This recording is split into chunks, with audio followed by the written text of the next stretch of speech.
இன்றைக்கும் தேவனாகிய கர்த்தர் அவரை ஆராதிக்கும்படியாக நம்மளை அழைத்துக் கொண்டு வந்திருக்கிறார், நம்மளை பிரித்தெடுத்திருக்கிறார்.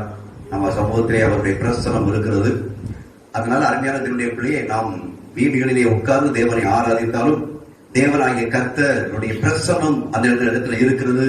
அதனாலே நீங்கள் அதிலே சோர்ந்து போகாமல் அவருடைய தேவ நாம மகிமைக்கென்று எடுத்து பயப்படுத்துகிற பாத்திரமாய் காணப்படும்படியாக தேவ கிருபை நம்ம இருக்கிற இடத்திலே சூழ்ந்திருக்கட்டும். கர்த்தர் தாமே ஆசீர்வதிப்பாராக. அல்லேலூயா, பிரைஸ் தி லார்ட். தொடர்ந்து நம்ம தேவனுடைய வார்த்தைகளுக்காக கடந்து போறதுக்கு முன்பாக அல்லேலூயா ஒரு ஜெபம் பண்ணுவோம். என் அன்பின் தேவனே, இந்த அருமையான ஆண்டவரே, இந்த மத்தியான வேளைக்காக உமக்கு நன்றி செலுத்துறோம். இதுவரை எங்களை தூக்கி சுமந்து கொண்டு வந்த தேவன், இனிமேலும் நீ தூக்கி சுமக்க வல்ல தேவனாய் இருக்கிறபடியால் உமக்கு ஸ்தோத்திரம். இந்த நாளை காணும்படியாக தேவனாய் கர்த்தர் கிருபை செய்தே உமக்கு ஸ்தோத்திரம். ஒவ்வொரு ஜனங்களும் அவர்களுடைய இல்லங்களில் இருந்து கர்த்தாவே உம்மை ஆராதிக்க நீ தந்த தேவ கிருபைக்காக உமக்கு ஸ்தோத்திரம். உம்முடைய கண்கள் ஆண்டவரை எல்லாரையும் நோக்கி பார்க்கிறபடியால் உமக்கு நன்றி செலுத்துகிறோம். தேவனாகிய கர்த்தர் இன்றைக்கும் எங்களோடு கூட பேசுவீராக. தேவ பிரசனத்தினால் மூடி மறைத்துக் கொள்ளும். அந்த ஆசரிப்பு கூடாரத்தின் மீது இறங்கி அதே பிரசனம் உமது பிள்ளைகள் கூடியிருக்கிற இடங்களிலே இருக்கட்டும். இயேசுவின் நாமத்தில் ஜெபிக்கிறோம் பிதாவே, ஆமென், ஆமென். அல்லேலூயா, பிரைஸ் தி லார்ட். கர்த்தருடைய நாமம் மையப்படுவதாக. அருமையான தேவனுடைய பிள்ளைகளே, உற்சாகமாயிருங்கள், சோர்ந்து போகாதிருங்கள். நம்மளை அழைத்த தேவன் உண்மை உள்ளவர். அல்லேலூயா, பிரைஸ் தி லார்ட். நீங்கள் வாசிக்கலாம், எபேசியர் 4ஆம் அதிகாரம் முதல் வசனத்தை வாசிக்கலாம். எபேசியர் 4:1. ஆதலால் கர்த்தர் நிமித்தம் கட்டுண்டவனாகிய நான் உங்களுக்கு சொல்லுகிற புத்தி என்னவெனில், நீங்கள் அழைக்கப்பட்ட அழைப்புக்கு பாத்திரவான்களாய் நடந்து கொள்ளுங்கள். அல்லேலூயா, பிரைஸ் தி லார்ட். அருமையான தேவனுடைய பிள்ளையே, அப்போஸ்தலனாகிய பவுல் எபேசிய பட்டணத்துக்கு எழுதுவது மட்டுமல்ல, அவன் இன்னைக்கு இந்த உலகத்தில் இருக்கக்கூடிய அத்தனை புறஜாதி ஜனங்களுக்கும் அவரால் ரட்சிக்கப்பட்டு தேவனால் அபிஷேகம் பெற்ற எல்லா தேவனுடைய பிள்ளைகளுக்கும் எழுதுகிற ஒரு வார்த்தையாக இன்னைக்கு காணப்படுகிறது. அவன் சிறையிருப்பிலே அவன் இருக்கின்ற வேளையிலே அவன் இந்த காரியத்தை சொல்லுகின்றான். நீங்கள் அழைக்கப்பட்ட அழைப்புக்கு பாத்திரவான்களாய் நடந்து கொள்ளுங்கள். அல்லேலூயா, பிரைஸ் தி லார்ட். நீங்கள் பெற்றுக்கொண்ட அழைப்புக்கு ஏற்ற வாழ்க்கையை நடத்துங்கள் என்று சொல்லி அந்த அப்போஸ்தலனாகிய பவுல் சொல்லுவதை பார்க்கிறோம். அருமையான தேவனுடைய பிள்ளையே, இந்த வார்த்தையை நன்றாக நீங்கள் ஏதோ சாதாரண வார்த்தை என்று விட்டுவிடக் கூடாது. அவர் சொல்லுகின்றால், நீங்கள் அழைக்கப்பட்டிருக்கிறீர்கள். அந்த அழைக்கப்பட்ட அந்த அழைப்புக்கு எப்படி இருக்க வேண்டுமாம்? பாத்திரவான்களாய் நடக்க வேண்டுமாம். அல்லேலூயா, பிரைஸ் தி லார்ட். ஐயா, நீங்கள் அந்த அழைப்புக்கு ஏற்றபடி உங்களுடைய வாழ்க்கையை பாத்திரவான் என்று சொல்லும்போது உங்கள் வாழ்க்கையை செய்யுங்கள், நடத்துங்கள், உங்கள் வாழ்க்கையை அதற்கு ஒப்புக் கொடுங்கள். அதுக்கு முன்னாலதான் அவன் எபேசியர் 3ஆம் அதிகாரத்துல கடைசி வசனத்துல சொல்லிட்டு சொல்றான், சபையிலே கிறிஸ்து இயேசுவின் மூலமாய் தலைமுறைக்கும் சதா காலங்களிலும் என்ன உண்டாவதாக? மகிமை உண்டாவதாக. சபையிலே கிறிஸ்து இயேசுவின் மூலமாக தலைமுறைக்கும் இன்றைக்கு ஆராதிக்கக்கூடிய இந்த ஜனத்தோடு மட்டும் விட்டுவிடல, நீ தலைமுறைக்கும் சதா காலங்களிலும் எல்லா நேரங்களிலும் என்ன ஏற்பட வேண்டும்? மகிமை உண்டாக வேண்டும் என்று சொல்லித்தான் சொல்கிறான். நீங்கள் அழைக்கப்பட்ட அழைப்புக்கு பாத்திரங்களாய் நடந்து கொள்ள வேண்டும் என்று சொல்லி, அப்போ தேவனாகிய கர்த்தர் எதற்காக அழைக்கப்பட்டிருக்கிறார் என்று சொன்னால், சபையிலே இயேசு கிறிஸ்துவின் மூலமாய் சந்ததியாய் என்ன செய்ய வேண்டும்? மகிமை உண்டாகி கொண்டே இருக்க வேண்டும். அல்லேலூயா, பிரைஸ் தி லார்ட். சபையிலே தேவ மகிமை உண்டாகி இருக்க வேண்டும். இன்னைக்கு வீடுகளிலே கூடியிருக்கிறோம் என்றால் வீட்டு சபைதான் அது. பரிசுத்த வேதாகமத்திலே நாம் பலவிதமான காரியங்களை நாம் வாசித்து பார்ப்போம் என்று சொன்னால், அப்போஸ்தலனாகிய பவுல் எழுதியிருக்கின்றான் வீடுகளிலே கூடுகிற சபை என்று சொல்லி. அல்லேலூயா, பிரைஸ் தி லார்ட். சபைகளிலே வீடுகளிலே கூடுகிற இந்த சபை இன்னைக்கு வீடுகளில் இந்த காலங்களில் கூடும்படியாக தேவனாகிய கர்த்தர் திட்டத்தை வைத்திருக்கிறார். இந்த திட்டத்தின் மூலமாக நாம் கூடி இருக்கக்கூடிய அந்த இடங்களிலே வீடுகளிலே எது இருக்கிறது? தேவனுடைய மகிமை இருக்கிறது. அல்லேலூயா, அந்த மகிமை உண்டாகி இருக்கிறது. அந்த மகிமை எதனால உண்டாகி இருக்கிறது என்று சொன்னால், நீங்களும் நாங்களும் கூடி தேவனை ஆராதிக்கிறதுனால, இயேசு கிறிஸ்துவை ஆராதிக்கிறதுனால அந்த இடத்திலே கர்த்தருடைய மகிமை என்ன இறங்கி இருக்கிறது. அதற்காகத்தான் தேவனாகிய கர்த்தர் உங்களை நேசிக்கிறார், அழைத்து இருக்கிறார். அல்லேலூயா. அப்ப அந்த அழைப்புக்கு நாம் எப்படி நடக்க வேண்டுமா? பாத்திரவான்களாய் நடந்து கொள்ள வேண்டும். ஐயா, நான் இடத்துல கூடி வந்திருக்கிறேன், என் குடும்பமா கூடி வந்திருக்கிறோம், என் பிள்ளைகளா கூடி வந்திருக்கிறோம். இந்த கூடி வந்திருக்கிறேன்னா அவர் என்னை அழைக்கட்டா இந்த இடத்துல அழைச்ச முடியாது, வந்திருக்க முடியாது. அது எதற்காக என்னை அழைத்த இடத்திலே கூடி வந்தா அவருடைய மகிமையை விளங்கப்படுவதற்காக. அல்லேலூயா, பிரைஸ் தி லார்ட். அந்த அழைப்பு என்று சொல்லுகின்ற பொழுது அருமையானவருடைய பிள்ளை ஆர்சி பைபிளில் சொல்லப்பட்டிருக்கிறது, நீங்கள் பெற்றுக்கொண்ட அழைப்புக்கு ஏற்ற வாழ்க்கை நடத்துங்கள். அவன் சொல்லுகிறார், அங்கே சொல்லப்பட்டிருக்கிறது, நீங்கள் அழைக்கப்பட்ட அழைப்புக்கு பாத்திரவான்களாய் நடந்து கொள்ளுங்கள் என்று சொல்லுகிறது. அதே ஆர்சி பைபிளை திட்டம் தெளிவாக எழுதப்பட்டிருக்கிறது, நீங்கள் பெற்றுக்கொண்ட அழைப்புக்கு ஏற்ற வாழ்க்கை விஷயங்கள் நடத்துங்கள். ஐயா, பெற்றுக்கொண்ட அழைப்புக்கு ஏற்ற வாழ்க்கை, அழைப்புக்கு ஏற்ற வாழ்க்கை நன்றாக சிந்தித்து பார்க்க வேண்டும். ஐயா, தேவன் நம்மை அவருடைய மக்களாக வாழும்படி என்ன செய்தார்? அழைத்து இருக்கிறார். வேற எதுக்காக அழைக்கல. அல்லேலூயா. எங்கேயோ இருந்த நம்ம அவர் தேடி வந்து நம்மளை அழைத்திருக்கிறார் என்று சொன்னால் இன்னொரு முறையில சொல்லலாம், அல்லேலூயா, தேர்ந்தெடுத்திருக்கிறார். அல்லேலூயா. இந்த வார்த்தை மிகவும் எனக்கு மனதில் ஒரு நல்ல ஒரு வார்த்தையாக காணப்படுது. தேர்ந்தெடுத்திருக்கிறார். தேர்ந்தெடுத்தல் என்றால் என்ன? பல பல பல ஆட்கள் இருக்கிறார்கள். பல ஆட்கள் இருக்கக்கூடிய இடத்துல நம்மளை மட்டும் தேர்ந்தெடுத்திருக்கிறார். 100 பேர் இன்றைக்கு போகலாம், 100 பேர் வேலைக்கு இன்றைக்கு போகலாம். ஆனா ஒரு 10 பேர் மட்டும் இருக்கிறாங்க, தேர்ந்தெடுத்திருக்கிறார்கள். அப்ப 10 பேர் மட்டும் தேர்ந்தெடுத்திருக்கிறார்கள் என்று சொன்னால் அந்த 10 பேர் அவர்களுக்கு பிரியமான, அவர்கள் விரும்புகின்ற அந்த தகுதி உடையவர்களாக, அந்த டேலண்ட் உடையவர்களாக அவர்கள் காணப்படுகிறதுனால அந்த 10 பேரை அவர்கள் எடுத்து தேர்ந்தெடுத்து வேலையில் அமைத்துக்கிறார்கள். இப்ப இந்த உலகத்திலே நீங்க கோடிக்கணக்கான ஜனங்கள் இருக்கிறார்கள். இந்த கோடிக்கணக்கான ஜனங்கள் இருக்கக்கூடிய இந்த ஜனங்கள் மத்தியில நம்மை மட்டும் அவர் இருக்கிறார், தேர்ந்தெடுத்திருக்கிறார் என்று சொன்னால் நம்ம பாக்கியவான்கள். அல்லேலூயா. கரங்களை தட்டி கர்த்தரை ஸ்தோத்திரிப்போம். அருமையான தேவனுடைய பிள்ளையே, நீனும் நானும் தேர்ந்தெடுக்கப்பட்டவர்கள். 100 பேர் இன்றைக்கு போற இடத்துல 10 பேர் மட்டும் தேர்ந்தெடுக்கப்பட்டிருக்க. அப்ப மத்த 90 பேருடைய முகம் எப்படி இருக்கும்? அவருடைய இருதயம் எப்படி இருக்கும்? ஐயோ, அவங்களுக்கு வேலை கிடைச்சிட்டு எனக்கு என்ன செய்யல, வேலை கிடைக்கல. அடுத்த அவங்க 1 மாசத்துல சம்பளம் வாங்க போறாங்க, நான் இன்னும் வெளியில சொல்லி இருக்க வேண்டி இருக்குது. மனசுல ஒரு சந்தோஷம், ஒரு உற்சாகம். இவ்வளவு பேருக்கு மத்தியில் எனக்கு ஒரு தேர்வு கிடைத்தது. டிஎன்பிஎஸ்சி சர்வீஸ் கமிஷன் எழுதுறாங்க, லட்சக்கணக்கான எழுதுறாங்க. லட்சக்கணக்கான பேர் எழுதுற ஒரு 2000 பேர், ஒரு 2500 பேர் இவங்க மட்டும் தேர்ந்தெடுக்கப்படுகிறார்கள். அந்த தேர்ந்தெடுக்கப்படுவதனுடைய அல்லேலூயா பின்னணிகள் வேற விதமா இருந்தாலும் சரி, ஆனா தேர்ந்தெடுக்கப்படுகிறார்கள் சொல்லி பார்க்கிறோம். ஆனா இங்க அப்படி அல்ல. தேவனாகிய கர்த்தர் நம்மை அழைத்த தேவன், அவர் தேர்ந்தெடுத்து வைத்திருக்கிறார். அல்லேலூயா. நாம் தேர்வு பெற்றவர்கள். எதுக்காக தேர்வு பெற்றவர் என்றால் அவருக்கு மகிமையை உண்டாக்கும்படியாக, அவருக்கு மகிமையை சேர்க்கும்படியாக. அருமையான தேவனுடைய பிள்ளையே, அப்படிப்பட்ட அழைப்புக்கு நாம் பாத்திரவான்களாக இருக்க வேண்டும், நடந்து கொள்ள வேண்டும். அல்லேலூயா, பிரைஸ் தி லார்ட். வேலைக்கு தேர்ந்தெடுத்து வேலைக்கு உட்கார்ந்த உடனே அந்த வேலை பார்க்கக்கூடிய முதலாளி அங்க இங்க வேலைக்காரியுமே, இந்த வேலைக்காரி யாருக்கு பாத்திரம் நடந்து கொள்ள வேண்டும்? முதலாளிக்கு பாத்திரம், எஜமானருக்கு என்ன செய்ய வேண்டும்? பாத்திரவனாய் நடந்து கொள்ள வேண்டும். முதலாளி என்ன சொல்லுகிறாரோ அதன்படி நடக்கிறவனாய் காணப்பட வேண்டும். முதலாளி என்ன பொறுப்பு கொடுத்திருக்கிறாரோ அந்த பொறுப்புக்கு ஏற்ற அந்த வாழ்க்கையை வேலையை செய்ய வேண்டும், செய்தவனாய் காணப்பட வேண்டும். ஆகிய அருமையான பிள்ளையே, இன்னைக்கு ஆண்டவராய் இயேசு கிறிஸ்து நம்மை இன்னைக்கு அழைத்து அதை தேர்ந்தெடுத்து இன்னைக்கு வைத்திருக்கக்கூடிய நோக்கம் ஒன்று உண்டு என்று சொன்னால் அந்த அழைப்புக்கு நாம் எப்படி நடந்து கொள்ள வேண்டுமா?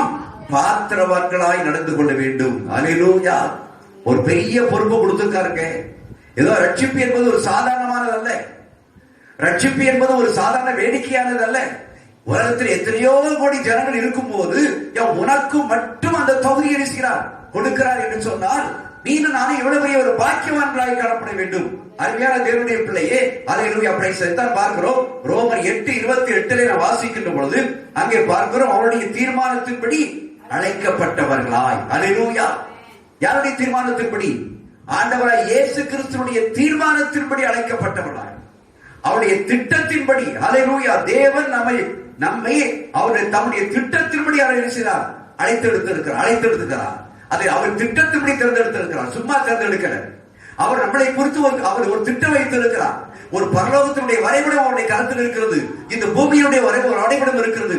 இந்த இரண்டையும் குறித்து இந்த ஒரு பிள்ளையை இந்த ஒரு ஆணை இந்த ஒரு பெண்ணை தேர்ந்தெடுத்தால் இவர்கள் இந்த பூமிக்கும் இந்த பரலோகத்திற்கும் என்னுடைய வாழ்க்கைக்கு ஒத்த ஒரு பாத்திரவான்களாக இருப்பார்களா, அப்படி நடந்து கொள்வார்களா என்ற ஒரு சூழ்நிலையில் தான் அருமையான தேவனுடைய பிள்ளையே உன்னையும் என்னையும் அழைக்கிறார்கள். அவருடைய தீர்மானத்தின்படி அழைக்கப்பட்டவர்கள் என்று சொன்னால் அவருடைய திட்டத்தின்படி நாம் அழைத்திருக்கிறோம். அல்லேலூயா.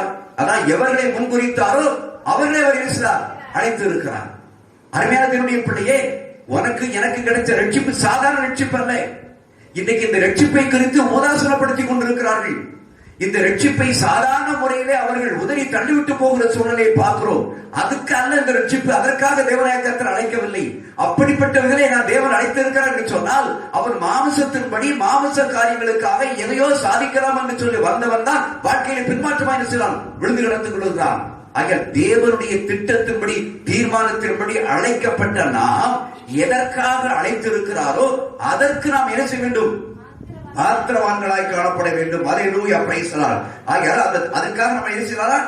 தேர்ந்தெடுத்திருக்கிறார். அல்லேலூயா, பிரைஸ் தி லார்ட். நீங்க 2 தீமோத்தேயு 1ஆம் அதிகாரம் 9ஆம் வசனத்தை வாசிப்பீர்கள் என்று சொன்னால் 2 தீமோத்தேயு 1:9 பரிசுத்த அழைப்பினாலே அழைத்தார் என்று சொல்லுங்க வார்த்தை இருக்கிறதை பார்க்க முடியும். அவர் நம்முடைய கிரியைகளின்படி நம்மை ரட்சிக்காமல் தம்முடைய தீர்மானத்தின்படியும் ஆதி காலம் முதல் கிறிஸ்து இயேசுவுக்குள் நமக்கு அளிக்கப்பட்ட கிருபையின்படியும் நம்மை ரட்சித்து பரிசுத்த அழைப்பினாலே அழைத்தார். அல்லேலூயா, பிரைஸ் தி லார்ட். அவர் திட்டத்தின்படி அவருடைய தீர்மானத்தின்படி அழைத்த தேவன் எப்படி அழைத்திருக்கிறாரா?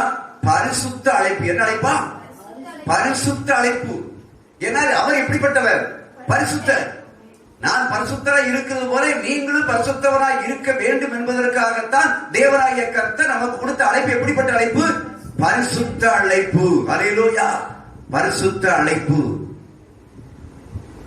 திருமண காட்டுல அடிச்சிருப்பது பரிசுத்த விவாக ஆராதனை, பரிசுத்த விவாக ஆராதனை. ஆனா இன்னைக்கு இந்த விவாக ஆராதனை அது எப்படிப்பட்ட ஆராதனையாக மாறிவிட்டது என்று சொல்ல முடியாது. ஆக நம்மளையே அழைத்த தேவன் எப்படிப்பட்டவராக இருக்கிறார்? பரிசுத்தராய் இருக்கிறார். அந்த பரிசுத்தராய் இருக்கிறவர் நம்மளை எதற்காக அழைத்திருக்கிறார்? பரிசுத்தத்தின்படியே அழைத்திருக்கிறார். அல்லேலூயா. அவர் பாவம் அறியாதவர், பாவத்தை வென்றவர், நம்மளை பரிசுத்தப்படுத்துவதற்காக அழைத்து வந்த தேவனாய் இருக்கிறார். ஆகையால் அந்த அழைப்பை குறித்து நாம் பார்க்கின்ற பொழுது அருமையான பிள்ளைகளே, தேவனுடைய திட்டம் என்னது என்று சொல்லி நாம் என்ன செய்ய வேண்டும்? தெரிந்து கொள்வர்களாய் காணப்பட வேண்டும். அல்லேலூயா, பிரைஸ் தி லார்ட். இன்றைக்கு அருமையான பிள்ளை அழைப்பை குறித்து அல்லேலூயா, பிரைஸ் தி லார்ட் 5 காரியங்கள் இருக்கின்றது. ஆனால் அருமையான 2 காரியங்களை உங்களுக்கு முன்பாக நான் கொண்டு வர வேண்டும் ஆசைப்படுகிறேன். அல்லேலூயா, பிரைஸ் தி லார்ட். முதலாவதாக நித்திய ஜீவனை பற்றி கொண்டு இருக்கும்படியாக அழைக்கப்பட்டிருக்கிறோம். முதல் point. Hallelujah, praise the Lord. எதற்காக அழைக்கப்பட்டிருக்கிறோம்? நித்திய ஜீவனை பற்றி கொள்ளும்படியாக நாம் இன்னைக்கு அழைக்கப்பட்டிருக்கிறோம். ஐயா, நித்திய ஜீவன் என்றால் என்னது? முடிவில்லாத ஒரு வாழ்வு. நித்திய ஜீவன் முடிவில்லாத வாழ்வு. முடிவில்லாத வாழ்வு தான் அர்த்தம். அதுக்கு வாழ்க்கைக்கு முடிவே இருக்காது, கிடையாது. ஆரம்பம் இருந்துச்சு, ஆனா முடிவே இருக்காது, கிடையாது. அந்த முடிவு என்பது நித்திய ராட்சத்துக்குள்ள இருக்கிறது. அருமையானவர்களே, நீங்க 1 தீமோத்தேயு 6ஆம் அதிகாரம் 12ஆம் வசனத்தை வாசியுங்கள்.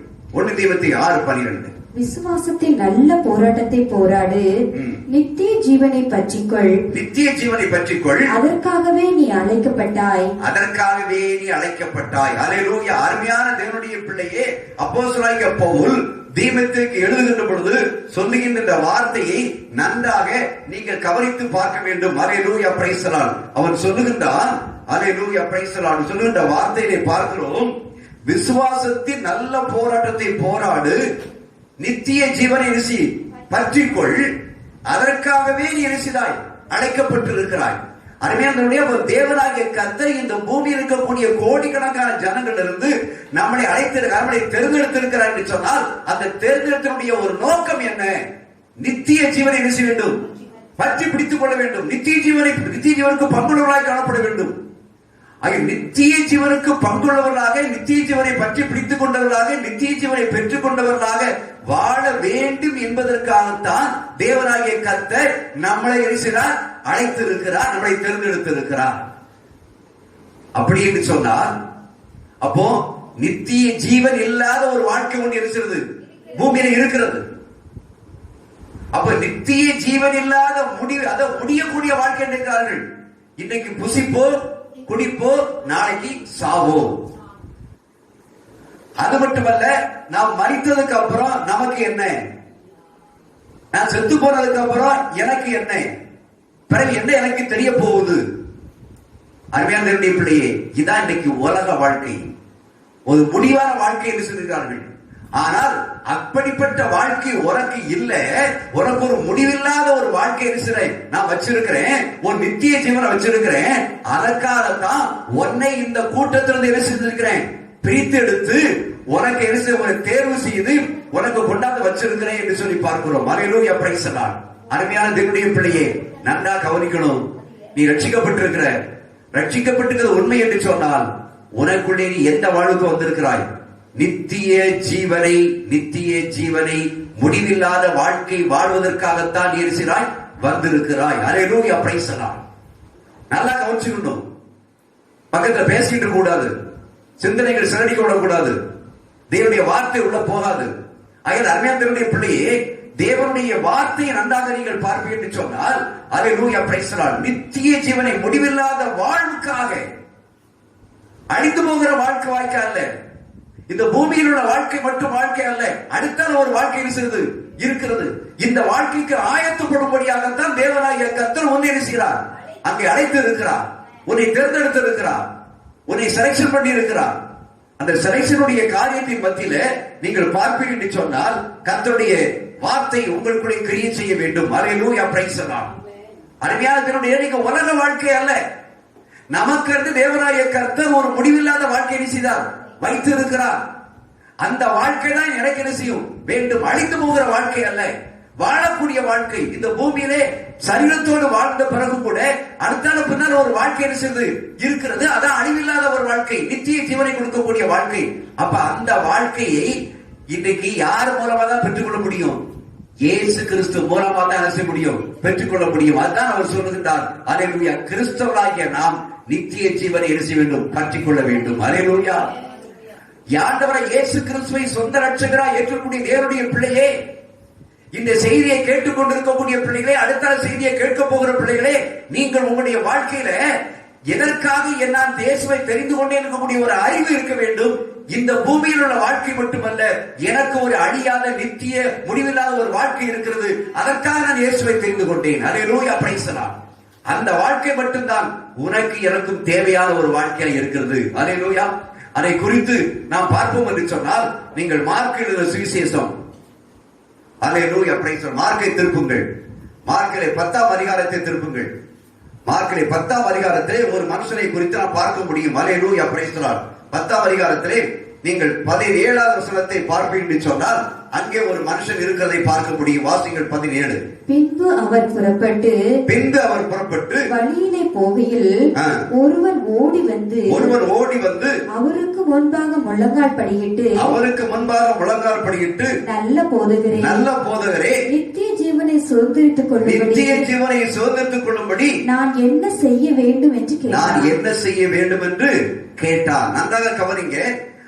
ஆண்டவராய் இயேசு கிறிஸ்து சொல்லுகிறாரு, அப்படி செய்ய ஆண்டவர் இயேசு கிறிஸ்து போகிற அந்த வழியில ஒருவன் என்று சொல்லப்பட்டிருக்கிறது. அந்த ஒருவன் யார்? பணக்காரன், ஐஸ்வர்யவான். அந்த ஐஸ்வர்யவான் பணக்காரன் ஓடி வந்து ஆண்டவரை இயேசு கிறிஸ்துவை பார்த்து சொல்லுகின்றான், நல்ல போதகரே, நித்திய ஜீவனை சுதந்தரித்துக் கொள்ளும்படிக்கு நான் என்ன செய்ய வேண்டும்? அவன் ஐஸ்வர்யவானாய் இருக்கிறவன், பணக்காரனாய் இருக்கிறவன், ஆண்டவரை இயேசு கிறிஸ்துவை பார்த்து ஓடி வந்து இந்த முடிவில்லா வாழ்வு வாழ வேண்டும் என்றால், நித்திய ஜீவனை பெற்றுக்கொள்ள வேண்டும் என்றால் நான் என்ன செய்ய வேண்டும்? நல்லா கவனிச்சுக்கணும். யார்கிட்ட வந்து கேட்கிறான்? இயேசுட்ட வந்து கேட்கிறான். இயேசு ராஜாட்ட வந்து கேட்கிறான். அவன் எப்படிப்பட்டவன் தான்? பண ஐஸ்வர்யவான் தான்.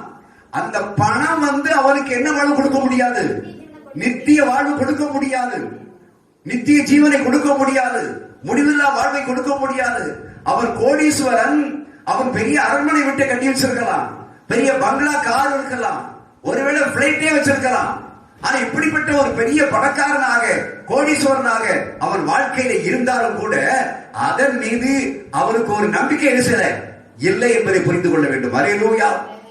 பணமோ சொத்தோ ஆசியோ உலகத்திலே சம்பாத்தியம் பண்ண எந்த ஒரு சம்பாத்தியமோ நித்திய ஜீவனை எரிச முடியாது, கொடுக்க முடியாது என்பதை தீர்மானித்துக் கொள். ஒரு மனதிற்குள்ளே காணப்படக்கூடிய ஆசைகள் இருக்கின்றன. இந்த ஆசைகள் எல்லாம் உனக்கு நித்திய ஜீவனை கொடுக்கும் என்று நீ எண்ணிக்கொள்ளாதே. நீ அப்படி வாழலாம் இப்படி வாழலாம் என்று சொல்லி பல வழியிலே கற்பனை கோட்டைகளை கட்டி கொண்டிருக்கிறாயே, இது எல்லாம் உனக்கு நித்திய ஜீவன் இருக்க முடியாது, கொடுக்க முடியாது என்பதை இந்த பரிசுத்த வேதாமத்திலே காண்பிக்கப்பட்ட இந்த வார்த்தையின் மூலமாக நீ புரிந்து கொள்ள வேண்டும். ஒரு அழிவில்லாத ஒரு வாழ்க்கை, முடிவில்லாத ஒரு வாழ்க்கை, நித்திய ஜீவனை வாழக்கூடிய ஒரு வாழ்க்கை, இந்த வாழ்க்கை வாழ வேண்டும் என்று சொன்னால் அவன் தெரிந்து கொண்டால் ஒன்றை தெரிந்து கொண்டிருக்கிறான். இயேசுட்ட போனா எது கிடைக்கலாம்? நித்திய ஜீவன் கிடைக்கலாம் சொல்லி இயேசுட்ட போறான். வந்தது நல்லதுதான். ஆனால் அவன் சொல்லுகின்றான் நல்ல போதகரே என்று சொல்லுகின்றான். இந்த நல்ல போதகரே என்று சொல்லுகின்ற பொழுது இவனுக்குடைய இருதயத்தில் என்ன தோற்றமளிக்கும் என்று சொன்னால், இவனுக்குள்ளே இவன் இயேசுவை பார்க்கின்றான். ஆனால் இயேசுக்குள்ளே இருக்கக்கூடிய தேவனை அவன் என்ன செய்வதில்லை, பார்க்கவில்லை.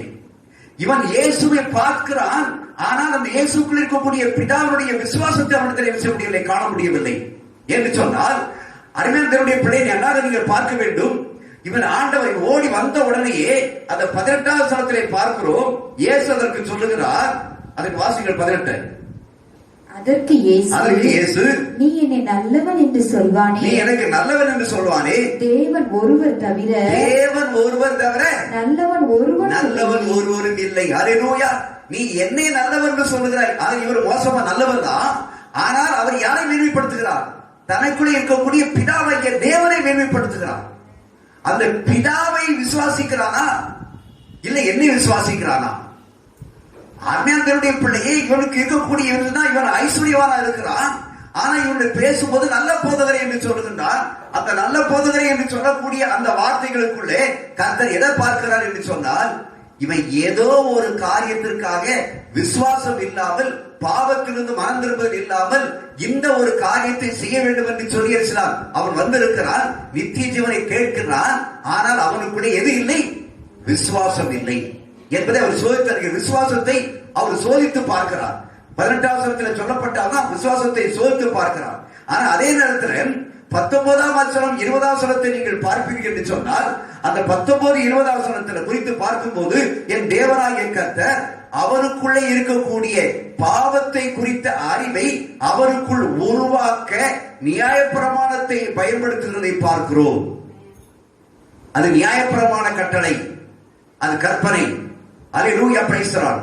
பாவத்தை குறித்த அறிவை அவனுக்குள் உருவாக்க நியாயப்பிரமாணத்தை பயன்படுத்துகிறதே என் தேவனாகிய கர்த்தர் பார்க்கிறோம். அங்க என்ன சொல்லுகின்றார்? அதை வாசியுங்கள். விபச்சாரம் செய்யாதிருப்பாயாக, கொலை செய்யாதிருப்பாயாக, களவு செய்யாதிருப்பாயாக, பொய் சாட்சி சொல்லாதிருப்பாயாக, வஞ்சனை செய்யாதிருப்பாயாக, தகப்பனையும் தாயையும் கனம் பண்ணுவாயாக என்கிற கற்பனைகளை அறிந்திருக்கிறாயே என்றார். அறிந்திருக்கிறாயே, அல்லேலூயா, அல்லேலூயா, அறிந்திருக்கிறாயே என்றார். அல்லேலூயா. அதற்கு அவன் என்ன சொல்லுகிறான்? அதற்கு அவன் நல்ல போதகரே, இவைகளை எல்லாம் என் சிறு வயது முதல் கை கொண்டிருக்கிறேன். நியாயப்பிரமாணத்தை கை கொண்டிருக்கின்றான். ஆனால் அவனுக்குள்ளே யாரை பற்றியுள்ள விசுவாசம் இல்லை, தேவனை பற்றியுள்ள விசுவாசம் என்ன சில அவற்றை காணப்படவில்லை. தேவன் மீது விசுவாசம் வைத்தால் மட்டும்தான் இந்த நித்திய ஜீவனை என்ன செய்ய முடியும், பெற்றுக்கொள்ள முடியும். நியாயப்பிரமாணத்தின் மீது விசுவாசத்தை வைத்து நியாயப்பிரமாணத்தை செய்கிறதுனாலே அங்க ஒரு நித்திய ஜீவனை பெற்றுக்கொள்ள முடியாது என்று சொன்னால், நித்திய ஜீவனுக்காக அனுப்பப்பட்டவர் யார்தான்? ஆண்டவராக இயேசு கிறிஸ்து ஒருவரே. கரங்களை தட்டி கர்த்தரை ஸ்தோத்திரிப்போம். அல்லேலூயா, பிரைஸ் தி லார்ட். அருமையான தேவனுடைய பிள்ளையே, அவன் கிரியைகள் மூலமாக நித்திய ஜீவனை பெற்றுக்கொள்ள முடியும் என்று அவன் நினைக்கின்றான். அவன் கிரியைகளை வெளிப்படுத்த நியாயப்பிரமாணத்தினுடைய கிரியைகளை வெளிப்படுத்துகின்றான். நான் அதெல்லாம் செய்து முடிச்சுட்டேன், அதெல்லாம் ஒரு குறைய வைக்கல. அப்படிலாம் ஒரு முறை வைக்காததுனால எனக்கு நித்திய ஜீவன் கிடைக்குமா கிடைக்காதா? அல்லேலூயா, பிரைஸ் தி லார்ட். அவன் அப்படிப்பட்டதாக தன் பாவி என்று அவன் ஒத்துக்கொள்ளவில்லை. இதை செய்துவிட்டேன் என்று சொல்லுகின்றான். ஆனால் தன்னை ஒரு பாவி என்று சொல்லவில்லை, ஒத்துக்கொள்ளவில்லை. தன்னை பாவி என்று அவர் ஒத்துக்கொள்வான் என்று சொன்னால் அவனுக்குள்ளே எது காணப்பட வேண்டும்? ஒரு விசுவாசம் காணப்பட வேண்டும். அருமையான தேவனுடைய பிள்ளையே, அவனுடைய வாழ்க்கையில அவன் பணக்காரனாக இருக்கிறான், அவன் தன் சொத்தையே நம்பி இருக்கின்றான், ஆஸ்தியை நம்பி இருக்கின்றான். ஆனால் நியாயப்பிரமாணத்தை கை கொள்கிறான், அந்த கிரியைகளை வெளிப்படுத்திக் கொண்டான். அந்த கிரியைகளினாலே, நியாயப்பிரமாணத்தினுடைய கிரியையினாலே ஒருவன் நித்திய ஜீவனை முடியாது, பெற்றுக்கொள்ள முடியாது. ஆகையால் அவன் தன் பாவி என்று அவன் ஒத்துக்கொள்ளவில்லை. அல்லேலூயா, பிரைஸ் தி லார்ட். ஆனால் அதே அதிகாரத்திலே பார்க்கிறோம், 22வது வசனத்திற்கு வருகின்ற பொழுது அந்த 22வது வசனத்திலே அங்கே ஒரு வார்த்தையை பயன்படுத்தி இருக்கிறதை பார்க்க முடியும். அல்லேலூயா, பிரைஸ் தி லார்ட். அல்லேலூயா, பிரைஸ் தி லார்ட். 22 வாசிங்க பார்ப்போம். அவன் மிகுந்த ஆஸ்தி உள்ளவனாய் இருந்தபடியால் இந்த வார்த்தைகளை கேட்டு மனம் அடித்து துக்கத்தோடே போய்விட்டான். அதனுடைய 21 வாசிப்போம். இயேசு அவனை நோக்கி அவரிடத்தில் அன்பு கூர்ந்து, நல்லா கவனிங்க, இயேசு அவனை நோக்கி என்ன செய்தாரா? அன்பு கூர்ந்து, உன்னிடத்தில் ஒரு குறைவு உண்டு. இப்ப என்னன்னா, இயேசு அவனிடத்தில் என்ன செய்யறாரு? அன்பா இருக்கிறாரு. இயேசு எப்படி இருக்கிறாரு? அவனிடத்தில் அன்பா இருக்கிறாரு. ஆனா இந்த அன்பு அவனுக்குள்ளே இருக்கிறதா என்பதை அவர் சோதித்து அறிகிறார். ஒரு குறைவு உண்டு. நீ போய் உனக்கு உண்டானவர்கள் எல்லாம், நீ போய் உனக்கு உண்டான எல்லாவற்றையும் விற்று தரித்திரத்தில் கொடுத்து முடிகின்றாரு. இப்ப என்னன்னு சொன்னா, ஒரு அன்பு என்றால் என்ன? அருமையான தேவனுடைய பிள்ளையே, தன்னிடத்தில் அன்பு கூறுவது போல பிறனிடத்தில் என்ன செய்யணும்? அன்பு கூறு என்று சொல்வதுதான் தேவனுடைய பிரதான கட்டளை, ஆண்டவர் இயேசு கிறிஸ்துவினுடைய கட்டளை.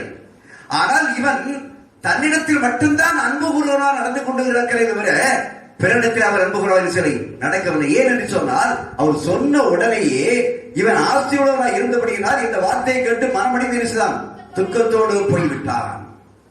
அப்படின்னு சொன்னா அவன் எதை நம்பி இருக்கிறான்? ஆஸ்தியை நம்பி இருக்கிறான். தான் வைக்கக்கூடிய பணத்தை நம்பி இருக்கிறான். தனக்குடைய பங்களாவை நம்பி இருக்கிறான். அது என்னை காப்பாற்றும், அது என்னை போஷிக்கும், எல்லா காரியத்தையும் செய்யத்தான் செய்யும். ஆனா நித்திய ஜீவனை என்ன முடியாது, கொடுக்க முடியாதே. அந்த நித்திய ஜீவனை கொடுக்கிறவர் யார் தான்? இயேசு கிறிஸ்து அல்லவா? அப்ப இவனுக்குள்ளே காணப்படக்கூடிய அந்த அன்பு உலகத்தின் அன்பு காணப்படுகிறது, உலக ஐஸ்வர்யத்தினுடைய அன்பு காணப்படுகிறது. என் ஆண்டவராக இயேசு கிறிஸ்து சொல்றார், நீ தன்னிடத்தில் அன்பு கூறுவது போல இயேசு பிறனிடத்திலே அன்பு கூறு என்று சொல்லி இருக்கிறாரே. அப்ப இவன் என்ன செய்யலாம்? அவன் தன்னிடத்தில் அன்பு கூறுவது போல பிறனிடத்தில் அன்பு கூறவில்லை. ஏன்? தரித்திரம் என்று சொல்லி நினைக்கவில்லை. அவன் தான் நல்லா இருக்கிறது மாதிரி யாரும் நல்லா இருக்கும் நினைக்கணும். தரித்திரம் நல்லா இருக்கணும்னு நினைக்கணும். தான் நல்லா இருக்கிற மாதிரி பக்கத்து வீட்டுக்காரன் எப்படி இருக்கணும்? நல்லா இருக்கணும்னு நினைக்கணும். தான் வாழ்ந்திருக்கிற மாதிரி பக்கத்தில் இருக்கக்கூடிய ஜனங்களை எப்படி இருக்கணும்? வாழ்ந்திருக்கணும் நினைக்கணும். ஆனால் இவன் விற்று கொடுக்கணும் சொன்னோடனே விற்று எல்லாத்தையும் அள்ளி ஒன்று கொடுக்க சொல்ல கர்த்தரை சோதித்தருகிறான். இவனுக்கு அந்த அன்பு இருக்குதா? அந்த அன்பு இருக்குதா? அருமையான தேவனுடைய பிள்ளையே, அந்த அன்பு கூறுவது போல இவனிடத்தில் அன்பு இல்லை, தரித்திரம் இருக்கிறான். ஏன் என்று சொன்னால், நம்ம யோவான் சுவிசேஷம் 3ஆம் அதிகாரம், யோவான் 3ஆம் அதிகாரம் 15 வசனத்தை வாசியுங்கள். விசுவாசிக்கிறவன் எவனோ அவன் கெட்டு போகாமல் நித்திய ஜீவனை அடையும்படிக்கு உயர்த்தப்பட வேண்டும். ஆண்டவராய் இயேசு கிறிஸ்து என்ன நினைக்கிறார்? தேவராய கர்த்தர் நினைக்கிறார், தன்னின் அன்பு கூறுவர் இடத்திலும் அன்பு கூறுவாய் என்று சொல்ல அவர் கட்டளை கொடுத்த தேவன் இப்பொழுது அவர் யாரை விசுவாசிக்க வேண்டும் என்று நினைக்கிறார்? தன்னை விசுவாசிக்கிறவன் எவனோ அவன் கெட்டு போகாமல் என்ன வேண்டும்? நித்திய ஜீவனை அடைய வேண்டும். நித்திய அடைப்பட்டு என்ன வேண்டும்? உயர்த்தப்பட வேண்டும். பரலோகத்துக்கு போகணும்னு சொன்னா அவன் இந்த நித்திய ஜீவனுடைய அனுபவத்தை பெற்றுக்க மட்டும்தான் எங்க போக முடியும்? பரலோகத்துக்கு போக முடியும். அருமையான தேவனுடைய பிள்ளையே, தேவனுடைய வார்த்தையின்படி இங்க ஆண்டவர் இயேசு கிறிஸ்து சொல்லுகின்றார், தன்னை விசுவாசிக்கிறவன் எவனோ அவனுக்கு என்ன உண்டு? இப்போ ஆண்டவராய் இயேசு கிறிஸ்து இந்த பணக்காரனை பார்த்து சொல்றாரு, எப்பாடி எல்லாத்தையும் வெற்றி கர்த்தரை கொடுத்துட்டு என் பின்னால நீ வா என்று சொல்றாரு. ஆனா இவன் என்ன செய்தான்? துக்க முகத்தோடு போயிட்டான். இப்ப இயேசு பின்னால போயிருக்கிறானா? யாருக்கு எது பின்னால போறான்? உலக ஆஸ்திகள் பின்னால, உலக சொத்துக்கள் பின்னால, உலக பணத்துக்கள் பின்னால, அதையே நம்பி அதை வச்சுட்டு அது பின்னால போய்கிட்டு இருக்கிறான். அப்ப யார் பின்னால வரல? இயேசு பின்னால வரல. இயேசுவை விசுவாசிக்கல. ஆனால் ஆண்டவராய் இயேசு கிறிஸ்து என்ன சொல்கிறாரு? என்னை விசுவாசிக்கிறவன் எவரோ அவன் கெட்டு போகாமல் நித்திய, அவன் பூமியில இருக்கிற நாட்கள் வரைக்கும் அவன் கெட்டு கூடாது, போகக்கூடாது. அருமையான பிள்ளையே, நீயும் நானும் இந்த பூமியிலே மற்ற ஜனங்களோடு சேர்ந்து கெட்டு போகக்கூடாது என்பதற்காகத்தான் உன்னையும் என்னையும் இந்த பூமியில ஜனங்கள் இருந்து தேர்ந்தெடுத்திருக்கிறார், பிரித்தெடுத்திருக்கிறார். இந்த உணர்வோடு இன்றைக்கு இது செய்யணும், வாழணும். பாவத்தில் விழுந்து கிடந்தோம், சத்தியம் தெரியாத வண்ணமாக, சத்தியம் தெரிந்த பாவத்திலே விழுந்து கிடந்த ஜனங்கள் இருக்கிறார்கள். இன்னைக்கு அப்படி பாவத்திலே விழுந்து சேற்றிலே விழுந்து கிடந்த அந்த நம்மை அவருடைய வெளியேற பெற்ற ரத்தத்தை சிந்தி எத்தனையோ ஜனங்கள் இருக்கும் போது உன்னையும் என்னையும் என் தேவனாகிய கர்த்தர் தேர்ந்தெடுத்திருக்கிறார். எதற்காக? இவனை தேர்ந்தெடுத்தா, இவளை தேர்ந்தெடுத்தா இவளுக்கு நித்திய ஜீவனை கொடுக்குவதற்கு பாத்திரவான்களா, பாத்திரவாணியா இருப்பாங்க. அருமையான பிள்ளையே, நீ ரட்சிக்கப்பட்டிருக்கிறாய். நீ ஆண்டவர் இயேசு கிறிஸ்துவினாலே தேர்ந்தெடுக்கப்பட்டிருக்கிறாய், அழைக்கப்பட்டிருக்கிறாய். இந்த அழைக்கப்பட்ட அழைப்பினை நீ எப்படி நிலைத்திருக்க வேண்டும், இருக்க வேண்டும். ஏதோ உலகத்தில் உழைக்கக்கூடிய வார்த்தைகளுக்காக, உலகத்தில் உள்ள செயல்களுக்காக அழைக்கப்பட்ட அழைப்பை விட்டு நீ பின்னாலே திரும்பி பார்த்த என்று சொன்னால் உப்பு தூணாகத்தான் செய்ய முடியும், மாற வேண்டியிருக்கும். அல்லேலூயா. உப்பு தூணாக மாறவா திரும்பி வந்தாளா? வரல, அப்படியே நிறுபட்டு போனார். அருமையான தேவனுடைய பிள்ளையே, இந்த நாட்களிலும் கூட அதான் சொல்றார், நீ ஆண்டவர் இயேசு கிறிஸ்துவை விசுவாசிக்கிற யாவருக்கு என்ன உண்டு? நித்திய ஜீவன் உண்டு. அதற்காகத்தான் நீ அழைக்கப்பட்டிருக்கிறாய், அதற்காகத்தான் நீ தேர்ந்தெடுக்கப்பட்டிருக்கிறாய். உனக்குள்ளே ஒரு நித்திய ஜீவன் உனக்கு தர வேண்டும் என்பதற்காக, பரலோகத்திலே கொண்டு உன்னை சேர்க்க வேண்டும் என்பதற்காக அந்த நித்திய ஜீவனை தந்திருக்கிறார். அது மட்டுமல்ல, அந்த 16வது வசனம் சொல்கிறது, தேவன் தம்முடைய ஒரே பேரான குமாரனை விசுவாசிக்கிறவன் எவனோ, தேவன் சொல்லுகிறார், தம்முடைய ஒரே பேரான குமாரனை விசுவாசிக்கிறவன் எவனோ அவன் கெட்டு போகாமல் நித்திய ஜீவனை அடையும்படிக்கு அவரை தந்தருளி இவ்வளவாய் உலகத்தில் அன்பு கூர்ந்தார். இவ்வளவாய் உலகத்தில் அன்பு அவரை தந்தருளினார். பரலோகத்திலே பிதா கூட அருகிலே செல்ல பிள்ளையாய் இருக்கக்கூடிய இயேசு கிறிஸ்துவை இந்த பூமியில் இருக்கக்கூடிய நமக்கு தந்தாருன்னா எதற்கு தந்திருக்கிறார் சொன்னா, கெட்டு போகாம நித்திய ஜீவனை பெற்றுக் கொள்ளாதவர்கள் என்ன செய்வார்கள்? கெட்டு போவார்கள். கெட்டு போவதற்காக ஒன்று அழைக்கல, நித்திய ஜீவனை பற்றி பிடித்துக் கொள்ள வேண்டும் என்பதற்காக. இப்ப நித்திய நீ ரட்சிக்கப்பட்டிருக்கிறாய், நித்திய ஜீவன் உனக்குள்ள இருக்கிறது. இதை நீ எரிசணும், இதற்கு பாத்திரனா நடந்து கொள்ளணும். அல்லேலூயா. அதுக்கு கீழ்ப்படிந்து நடக்கணும். நான் ரட்சிக்கப்பட்டு விட்டேன், இயேசுவை சொந்த ரட்சகரை ஏற்றுக்கிட்டேன், ஆனால் நான் என் இஷ்டப்படி நடப்பேன் அப்படின்னு சொன்னா நீ அவர் உன்னை தேர்ந்தெடுத்திருக்கிறதுக்கு நீ அவரை அவமானப்படுத்துகிறாய். திரும்பவும் அவரை எரிசிறார், சிலுவையிலே அடிக்கிறார். முன்னிலைமை விட பின்னிலைமை எரிசியும் மோசமாய் போய்விடும். அருமையான தேவனுடைய பிள்ளையே, அதைத்தான் அங்கே பார்க்கிறோம். அல்லேலூயா, பிரைஸ் தி லார்ட். அதே அதிகாரத்துல 36வது வசனம் சொல்லுகிறது, அல்லேலூயா, பிரைஸ் தி லார்ட். 36 குமாரனிடத்தில் விசுவாசமாய் இருக்கிறவன் நித்திய ஜீவனை உடையவனாய் இருக்கிறான். குமாரனிடத்திலே விசுவாசமாய் இருக்கிறவன் எப்படி இருக்கிறானா? நித்திய ஜீவனை உடையவனாய் இருக்கிறான். ஆகையால் உன்னுடைய விசுவாசம் யார் மீது இருக்க வேண்டும்? ஆண்டவராய் இயேசு கிறிஸ்து மீது காணப்பட வேண்டும். உலகத்தில் உள்ள பொருட்கள் மீது விசுவாசம் அல்ல, என் இயேசு கிறிஸ்து மீது விசுவாசமாய் இருக்கிறபடினாலே நான் எப்படிப்பட்டவனா இருக்கிறேன்? நித்திய ஜீவனா இருக்கிறேன். இதற்காகத்தான் நான் அழைக்கப்பட்டிருக்கிறேன் கூடிய ஒரு உணர்வு நமக்குள்ளே காணப்பட வேண்டும். அல்லேலூயா, பிரைஸ் தி லார்ட். அதே யோவான் எழுதின சுவிசேஷம் 6 திருப்பு என்று சொன்னார். 6 அதிகாரம் 40வது வசனம் சொல்லுகிறது. அல்லேலூயா, பிரைஸ் தி லார்ட். 6:40 குமாரனை கண்டு அவரிடத்தில் விசுவாசமாய் இருக்கிறவன் எவனோ, குமாரனை கண்டு அவரிடத்தில் விசுவாசமாய் இருக்கிறவன் எவனோ அவன் நித்திய ஜீவனை அடைவதும் நான் அவனை கடைசி நாளில் எழுப்பும்போதும் என்னை அனுப்பினவருடைய சித்தமாய் சித்தமாய் கரங்களை தட்டி கர்த்தரை ஸ்தோத்திரிப்போம். ஐயா, நித்திய ஜீவனை அடைவது மட்டுமல்ல, இந்த நிதி உன்னை அழைத்தது தேர்ந்தெடுத்து நித்திய ஜீவனை கொடுக்கிறதுக்கு மட்டுமல்ல, அவன் நித்திய ஜீவனை அடைவது மட்டுமல்ல, அவனை நான் கடைசி நாளில் எழுப்புவேன். அல்லேலூயா. நீ எழுப்ப வேண்டும். என்னை அதை அழைப்பினுடைய சித்தமாக இருக்கிறது. பிதாவாகிய தேவனுடைய சித்தம் எது? உன்னை தெரிந்து கொண்டதுடைய சித்தம் எது? உன்னை அழைத்ததுக்கு சித்தம் எது? நீ நித்திய ஜீவனை கொடுக்கிறதுக்கு மட்டுமல்ல, இந்த நித்திய ஜீவனை பெற்றுக்கொண்ட நீ கடைசி நாள் என்ன செய்யணும்? நீ எழுப்ப வேண்டும். அல்லேலூயா. இந்த காரியத்திற்காக தான் தேவனாகிய கர்த்தர் உன்னை நினைச்சிருக்கிறாரு, அழைத்திருக்கிறார், என்னையும் அழைத்திருக்கிறாருங்க. முடிவில்லா வாழ்வு. என் ஆண்டவராய் இயேசு கிறிஸ்துவோடு கூட அமர்ந்து போய் உட்கார்ந்துச்சுன்னா என்ன வாழ்வு உண்டு? முடிவில்லாத நித்தியமான ஒரு வாழ்க்கை நமக்குள்ளே காணப்படுகிறது. அல்லேலூயா, பிரைஸ் தி லார்ட். அதே அதிகாரத்துல 54வது வசனத்தை வாசியுங்கள். என் மாம்சத்தை புசித்து என் மாமிசத்தை புசித்து என் இரத்தத்தை பானம் பண்ணுகிறவனுக்கு என் இரத்தத்தை பானம் பண்ணுகிறவனுக்கு நித்திய ஜீவன் உண்டு. நான் அவனை கடைசி நாளில் எழுப்புவேன். அல்லேலூயா. அருமையான தேவனுடைய பிள்ளையே, உனக்கு நித்திய ஜீவனை கொடுக்கிற தேவராகிய கர்த்தர் ஆண்டவராய் இயேசு கிறிஸ்து சொல்லுகிறார், என் மாமிசத்தை புசித்து என் ரத்தத்தை பானம் பண்ணுகிறவர் எவனோ. நீ ஒவ்வொரு இப்போ இடையில 3 மாசம் 4 மாசம் ஆக போகுது. அருமையான தேவனுடைய பிள்ளையே, அவருடைய மாமிசத்தையும் அவருடைய ரத்தத்தையும் பானம் பண்ணாம தவிச்சுக்கிட்டு இருக்கிறது சொன்னா ஏதோ ஒரு சத்து இடைவெளி வந்திருக்குது. இந்த இடைவெளிக்காக நீ ஒரு இதயத்துல மனவேதனைப்பட வேண்டும். இந்த இடைவெளி நாட்கள்ல இந்த மாம்சத்தையும் இந்த ரத்தத்தையும், மாம்சத்தை புசிக்க முடியலையே, ரத்தத்தை பானம் பண்ண முடியலையே என்ற ஒரு இதயத்தில் வேதனை உனக்கு காணப்பட வேண்டும். அப்படிப்பட்டதான ஒரு வேதனை, அப்படிப்பட்டதான ஒரு மனக்கவலை உனக்குள்ளே காணப்படும் என்று சொன்னால் அதை குறித்து என் தேவனாகிய கர்த்தர் மிகுந்த சந்தோஷப்படுவார். அல்லேலூயா. எனக்கு நித்திய ஜீவனை கொடுத்திருக்கிறாரு, நான் அவரை விசுவாசிக்கிறேன்.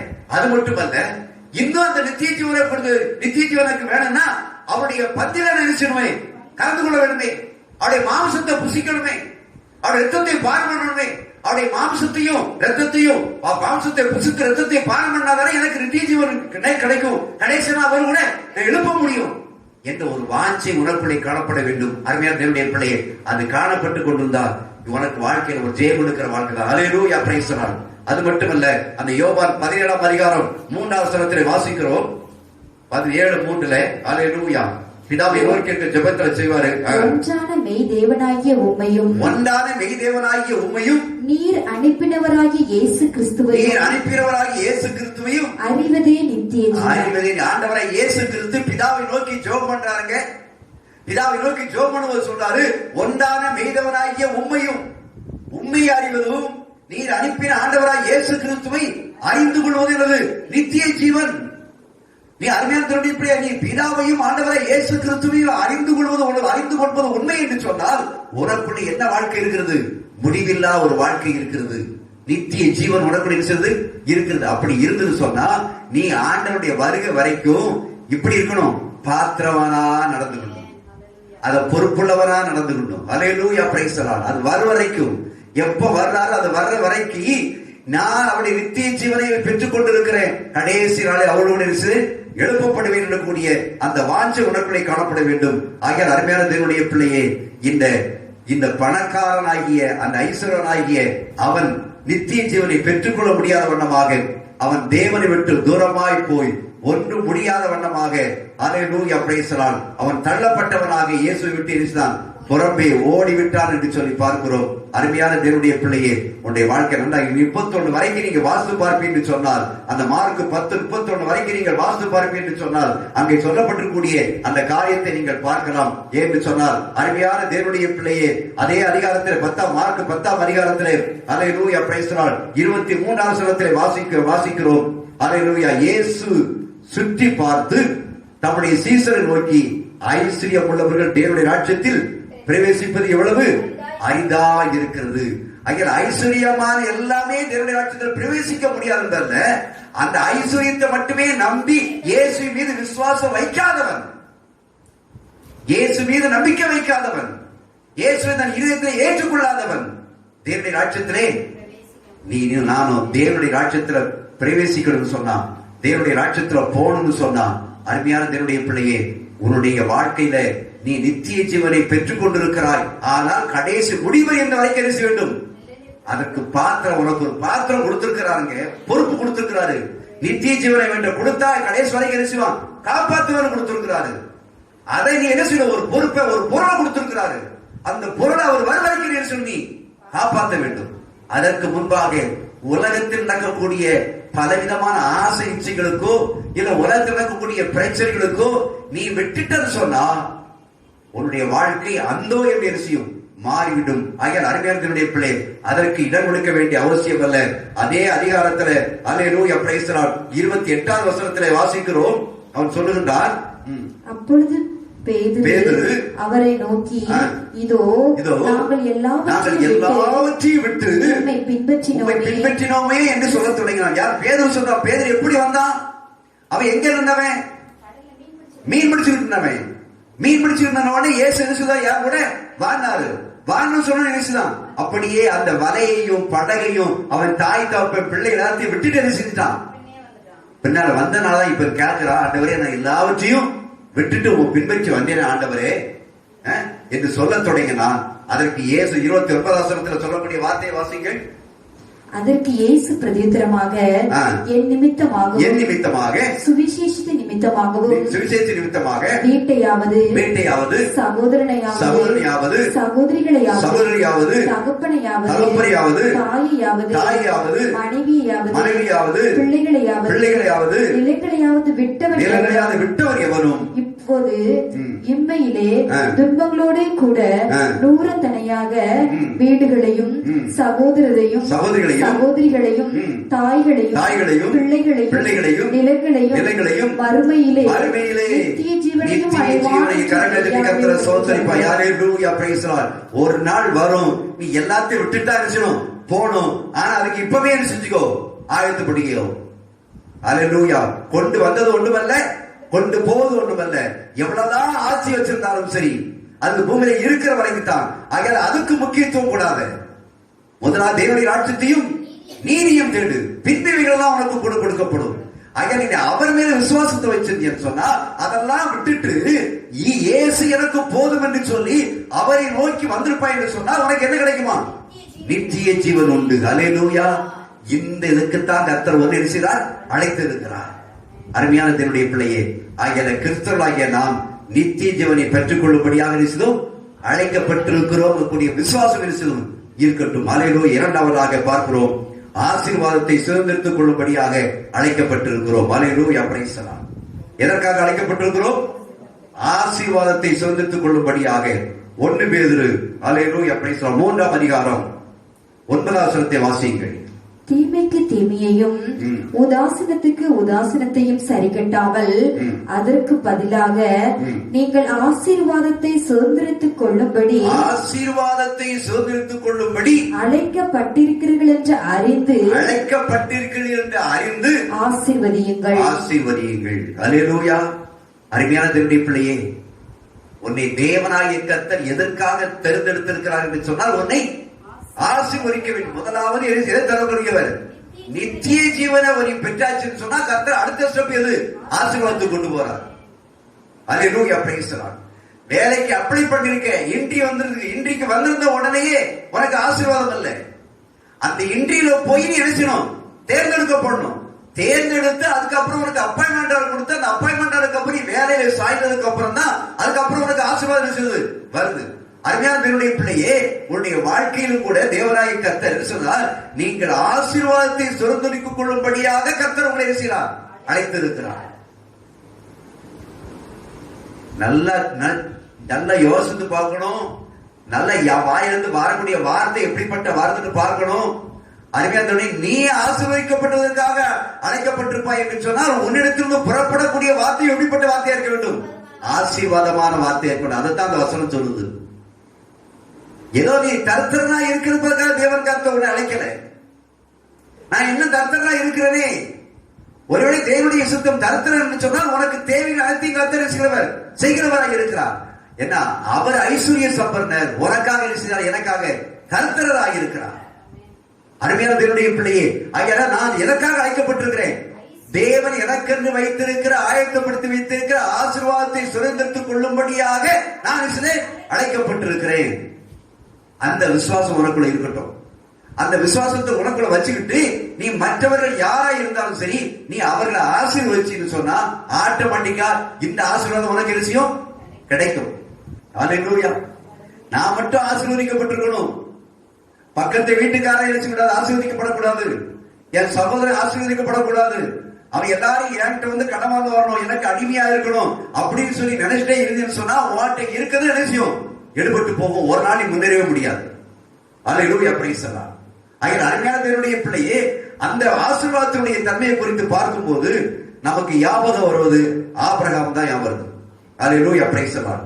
நீங்கள் ஆதியாகமம் 12ஆம் அதிகாரம், ஆதியாகம திருப்புகள் ஆதியாகமம் 12ஆம் அதிகாரத்துல 2வது வசனத்தை வாசிங்க. நான் உன்னை பெரிய ஜாதியாக்கி உன்னை ஆசீர்வதித்து உன் பேரை பெருமைப்படுத்துவேன். நீ ஆசீர்வாதமாய் இருப்பாய். உன்னை ஆசீர்வதிக்கிறவர்களை ஆசீர்வதிப்பேன். உன்னை சபிக்கிறவனை சபிப்பேன். பூமியில் உள்ள வம்சங்கள் எல்லாம் உனக்குள் ஆசீர்வதிக்கப்படும். நல்ல முறையில ஒரு இதயத்துல பச்சு வச்சுக்கோ. அல்லேலூயா, பிரைஸ் தி லார்ட். ஐயா, எனக்கு நித்திய ஜீவனை கொடுப்பதற்காக மட்டுமே தேவனாய கர்த்தர் என்னை அழைக்கல. அந்த நித்திய ஜீவனை கொடுத்து என் வாழ்நாள் பூராவும் எப்படி இருக்க வேண்டுமா? நான் ஆசீர்வாதமாக இருக்கிறது. ஆபிரகாமை அழைத்தான். ஆபிரகாம் அருமையானவருடைய பிள்ளை ஆபிரகாமை அவன் தகப்பனாரோடு கூட இல்லை, தகப்பனார் மரித்த பிறகு அவன் தனிமையில இருக்கின்ற பொழுது என் தேவனாய கர்த்தர் ஒன்றுமில்லாமல் இருக்கும் போது தேவனாய கர்த்தர் அவனை அழைக்கிறார். ஐயா, நல்லா கவனிச்சுக்கோ. வயட்ட ஒண்ணுமே இல்லையே, கர்த்தர் உன்னை அழைக்கிறார். எப்படி அழைச்சிருக்கிறார்? நான் உன்னை பெரிய ஜாதியாக்கி உன்னை ஆசீர்வதிப்பேன். உன்னை சும்மா ஆசீர்வதிக்க மாட்டேன். உன்னை என்ன செய்வேன்? பெரிய ஜாதியாக்கி. நீ தனிமையில் இருக்க நினைக்காத. ஆனா உன்னை பெரிய ஜாதியாக்கி உன்னை ஆசீர்வதித்து உன் பேரை பெருமைப்படுத்துவேன். எப்படி இருப்பாய்? அப்போ தேவனாகிய கர்த்தர் ஆபிரகாமை எதற்காக அழைக்கிறார்? ஆசீர்வதிக்கிறதுக்காக அழைக்கிறார். அப்போ உன்னை தேவனாகிய கர்த்தர் அழைத்தது உண்மை என்று சொன்னால், தேர்ந்தெடுக்கப்பட்டது உண்மை என்று சொன்னால், உன்னை அவர் செலக்ஷன் பண்ணி அவருடைய பிள்ளையாய் மாற்றுறது உண்மை என்று சொன்னால், நீ அவருடைய சொந்த பிள்ளையாய் இருக்கிறது என்று சொன்னால், உனக்குள்ளே ஆழமான ஒரு விசுவாசம் இருக்க வேண்டும். கர்த்தர் என்னை நேசிவார், ஆசீர்வதிக்கிறதுக்காக என்னை அழைச்சிருக்கிறார். ஐயா, அருமையான தேவனுடைய பிள்ளையே, உன்னுடைய முன்னிலைமையை விட இப்போட நிலைமையை நீ யோசிப்பார். நீ முன்னால் ஆண்டவரை இயேசு கிறிஸ்துவை சொந்த ரட்சகராய் ஏற்றுக்கொள்வதற்கு முன்னால உன்னுடைய வாழ்க்கை எப்படி இருந்தது? இன்றைக்கு ஆண்டவரை இயேசு கிறிஸ்துவை ஏற்றுக்கொண்டு அவர் ரட்சிக்கப்பட்டு அவருடைய நித்திய ஜீவனை பெற்றுக் கொண்டவராக இருக்கிற என்று விசுவாசிக்கிறாயே, இன்றைக்கு உன் வாழ்க்கையை நினைச்சுப்பார். முன்னாலேயும் பின்னாலே திரும்பிப்பார். இப்பொழுது உன்னுடைய வாழ்க்கையில ஏற்றம் இருக்கிறதா? ஏணிப்படி ஏறி இருக்கிறாயா? கீழே இறங்கி இருக்கிறாயா? பிளஸ் ஆகி இருக்கிறாயா? மைனஸ் ஆகி இருக்கிறாயா? இது நினைச்சுப்பார், உனக்கே தெரியும். அருமையான தேவனுடைய பிள்ளையே, நீ கர்த்தருக்குள் உண்மையாய் நித்திய ஜீவனை பெற்றுக் கொண்டவளா பாத்திரவனாய் நடந்திருப்பாய் என்று சொன்னால் கர்த்தர் உன்னை நேசிப்பார், ஆசீர்வதித்திருக்க முடியும். அல்லேலூயா, பிரைஸ் தி லார்ட். ஆபிரகாமை ஆசீர்வதித்த தேவன் உன்னை அவர் என்ன செய்ய முடியும்? ஆசீர்வதிக்க முடியும். அல்லேலூயா, பிரைஸ் தி லார்ட். நீங்கள் ஆதியாகமம் 48ஆம் அதிகாரத்தை திருப்பி என்று சொன்னால், அல்லேலூயா, பிரைஸ். ஆதியாகமம் 48ஆம் அதிகாரத்தில் அந்த ஆபிரகாமை ஆசீர்வதித்த தேவன் அங்கே யோசேப்பை குறித்து சொல்லப்பட்டிருக்கூடிய காரியத்தை பார்க்க முடியும். அல்லேலூயா, பிரைஸ் தி லார்ட். அந்த 48ஆம் அதிகாரத்துல அல்லேலூயா, பிரைஸ் தி லார்ட். அதை வாசியுங்கள். அல்லேலூயா, 3ஆம் வசனத்தை. யாக்கோபு யோசேப்பை நோக்கி சர்வ வல்லமையுள்ள தேவன் கானான் தேசத்தில் உள்ள லூஸ் என்னும் இடத்தில் எனக்கு தரிசனமாகி என்னை ஆசீர்வதித்து. அல்லேலூயா. ஐயா, ஆபிரகாம் மட்டுமல்ல, ஆபிரகாமின் தேவனே, ஈசாக்கின் தேவனே, யாக்கோபின் தேவனே என்று சொல்லுகிறவன் அத்தனை பேரையும் கர்த்தர் செய்தார். ஆபிரகாமுடைய சந்ததி ஈசாக்குடைய சந்ததி யாரு? யாக்கோபு. யாக்கோபுடைய சந்ததியில வந்தது யாரு? யோசேப்பு. சந்ததியாய் ஆசீர்வதிக்கிறவர், சொன்னவர், உண்மை உள்ளவர், வாக்கு மாறாதவர். உனக்குள்ளே உன் சந்ததி என்ன செய்யும்? ஆசீர்வதிக்கப்படும் என்று சொல்லி ஆதியாகமம் 12ஆம் அதிகாரத்திலே சொன்னார் அல்லவா? சொன்னவர் உண்மை உள்ளவராய் இருக்கிறார். ஐயா, அருமையான தேவனுடைய பிள்ளையே, நீ நித்திய ஜீவனை பெற்றுக் கொள்வதற்கு மட்டுமல்ல, உனக்குள்ளே நீயும் உன் சந்ததியும் எப்பொழுது எப்படி இருக்க வேண்டும்? ஆசீர்வாதமாய் இருக்க வேண்டும் என்பதற்காகத்தான் உன்னை அழைத்திருக்கிறார். அந்த அழைப்பில் நீ எப்படி செய்தி? உண்மையாகிறது. பாவத்தை திருப்பி பார்க்காத, பாவத்தை திருப்பி சிந்திக்காத. உன்னையும் உன் சந்ததியும் உன் பிள்ளைகளின் பிள்ளைகளையும் ஆசீர்வதிக்கும்படியாகத்தான் உன்னை அழைத்திருக்கிறார். நீ ஒருவேளை பின்னிட்டு திரும்பி பார்ப்பாய் என்று சொன்னால் உன் வாழ்க்கையில தேவ ஆசீர்வாதத்தை செய்ய முடியும், இழக்க வேண்டும். உனக்கு பாவ மன்னிப்பை கொடுத்திருப்பார் என்று சொன்னால் அதற்கு நீ பாத்திரனாயிரு. அவன் எந்தத்தாலே கழுவப்பட்டு நீ சுத்திகரிப்பட்டு அதற்கு நீ பாத்திரனாய் நடந்து கொள்ள வழி தேடு. பாவத்தை விட்டு வெளியே வந்து அவனுக்குள்ளே அடைக்கலமாய் புகுந்து விட்டேன் என்று நீ விசுவாசிப்பேன், அதற்கு நீ என்ன செய்ய வேண்டும்? அதுக்கு பாத்திரவனாய் நடந்து கொள்ள நீ ஜாக்கிரதையாயிரு. உலகம் பல வழியில உன்னை நெருக்கலாம், உலகம் பல வழியில உன்னை பாவத்துக்கு சொல்லலாம், பாவ சூழ்நிலைக்கு பற்றி பேசலாம், இழுக்கலாம், கண்களை கவரலாம். ஆனால் நீ ஒன்றை சிந்தித்து பார்க்க வேண்டும். ஐயோ, என் தேவனாகிய கர்த்தர் சிலுவையிலே சிந்தி ரத்தத்தினால் என் பாவங்களை கழுவி என்னை நித்திய ஜீவனுக்கு அழைத்து வந்த தேவன் ஒரு ஆசீர்வாதத்தை வைத்திருக்கிறாரே, அதற்கு அழைக்கப்பட்டிருக்கிறனே, பொல்லாத பாவத்தின் சந்ததியை போவடியே என்று சொல். அந்த சிந்தனை உனக்கு வேற வேண்டிய அவசியம் அல்ல.